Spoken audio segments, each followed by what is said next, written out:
ببساطة هو عبارة عن مدى تأثير الأكل اللي بتاكله على سكر الدم.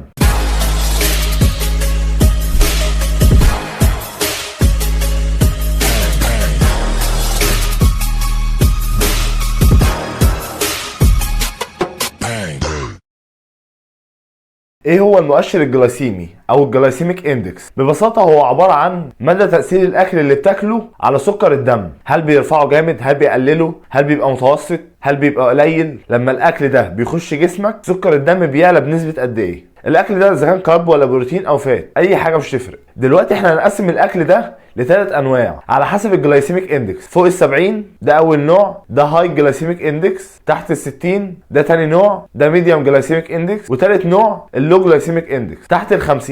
من الحاجات اللي هي هاي جلايسيميك اندكس: العيش الابيض، المكرونه، الرز الابيض، كورن فليكس، القرص، الفواكه زي التين والبطيخ والمانجا، الفواكه المجففه في كل انواعها، الموز بس المستوي منه، واخيرا الجزر. ده كده الهاي. نخش على الميديوم اللي هو تحت ال60.